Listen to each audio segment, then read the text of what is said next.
Everyone, welcome back to our YouTube channel अंग्रेजी से हिंदी तक। तो हमेशा की तरह हमने ली है न्यूज़ की कुछ हेडलाइंस। न्यूज़ की हेडलाइंस से इंग्लिश सीखने का सबसे बढ़िया बेनिफिट यही है कि हमें यहाँ पर हर तरह की वोकैबुलरी मिलती है। यानी कि जो आज की हमारी हेडलाइन है वे टेक्नोलॉजी से रिलेटेड है, साथ के साथ हर तरह के सेंटेंस का स्ट्रक्चर हमें मिलता है। यानी कि कभी जो हमारी हेडलाइन होती है वो टेंस के अंदर होती है, तो कभी पैसिव वॉइस के अंदर होती है।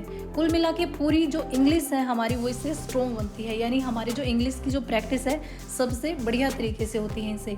तो चलिए शुरू करते हैं वीडियो को बिना देरी किए। आज की हमारी फर्स्ट हेडलाइन है टेस्ला सीईओ एलोन मस्क, यानी कि जो टेस्ला के सीईओ हैं, टेस्ला कंपनी के CEO Elon Musk becomes mean बन गए हैं। अब देखिए ये जो हेडलाइन है हमारी इंग्लिश में तो प्रेजेंट इंडेफिनाइट टेंस में है, क्योंकि यहाँ पर ये हमारा सब्जेक्ट है टेस्ला के सीईओ एलोन मस्क। उसके बाद वर्ब की फर्स्ट फॉर्म के साथ यहाँ पर एस लगा हुआ है, क्योंकि जो सब्जेक्ट है हमारा वो सिंगुलर है। लेकिन जब ये हिंदी में साउंड करेगा तो ये पास्ट टेंस की साउंड करेगा। Tesla CEO Elon Musk becomes, यानी कि जो टेस्ला के सीईओ हैं एलोन मस्क वे बन गए हैं दी वर्ल्ड्स फर्स्ट, वर्ल्ड्स यानी दुनिया के, फर्स्ट मीन पहले, हाफ ट्रिलियनियर 500 बिलियन डॉलर की दौलत वाला व्यक्ति। यानी कि टेस्ला कंपनी के सीईओ एलोन मस्क दुनिया के पहले हाफ ट्रिलियनियर बन गए हैं। टेंस की बात हम पहले ही कर चुके हैं। ये जो हमारी हेडलाइन है ये प्रेजेंट इंडेफिनाइट टेंस के अंदर है, क्योंकि सब्जेक्ट के बाद वर्ब की फर्स्ट फॉर्म के साथ यहाँ पर एस लगा हुआ है। हमारी नेक्स्ट हेडलाइन है वो है एलोन मस्क नेट वर्थ। जो एलोन मस्क है उसकी, इस एपोस्ट्रोफी एस का मीनिंग होता है का के की, यानी उसकी नेट वर्थ। नेट वर्थ से मतलब है यहाँ पर कुल संपत्ति या फिर कुल दौलत। हिट मीन होता है किसी चीज को टच कर जाना, जैसे किसी नंबर को टच करना, किसी पॉइंट को टच करना। डॉलर 500.1 बिलियन, यानी कि 500.1 अरब डॉलर तक वो पहुंच गई है।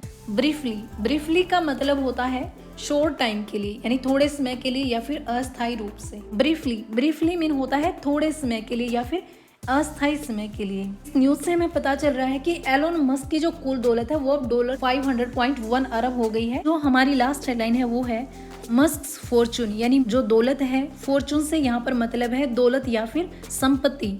इज टाइड यानी कि जुड़ी हुई है या फिर संबंधित है।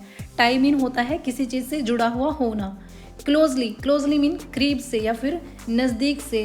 टेस्लाज वैल्यूएशन, यानी कि जो टेस्ला कंपनी की जो वैल्यू है, टेस्ला कंपनी का जो कुल मूल्य है उससे जो है कुल संपत्ति उसकी जुड़ी हुई है। कि इसका मतलब है कि जो एलोन मस्क की दौलत है वो मुख्य रूप से टेस्ला कंपनी के शेयरों और कीमत पर निर्भर करती है। अगर टेस्ला की कीमत बढ़ती है तो मस्क की संपत्ति जो है बढ़ जाती है, और अगर टेस्ला की कीमत गिरती है तो मस्क की संपत्ति जो है घट सकती है। तो वैल्यूएशन का यहाँ पर मतलब है जो मार्केट वैल्यू है, यानी कंपनी की जो कुल कीमत है उससे है। अगर बात करें इस हेडलाइन को बनाया कैसे गया है, तो ये जो हमारी हेडलाइन है ये प्रेजेंट इंडेफिनाइट का पैसिव वॉइस है। प्रेजेंट इंडेफिनाइट का पैसिव वॉइस की पहचान होती है object plus helping verb plus verb की थर्ड फॉर्म का यहाँ पर यूज किया जाता है। उसके बाद जो है सब्जेक्ट आता है हमारा, ये हो गया सब्जेक्ट। इसके बाद है हमारी हेल्पिंग वर्ब इज, प्लस उसके बाद है यहाँ पर हमारी वर्ब की थर्ड फॉर्म टाइड, जुड़े हुए ना। आज की वीडियो में सिर्फ इतना ही, मिलते हैं नेक्स्ट वीडियो में। Thanks for watching.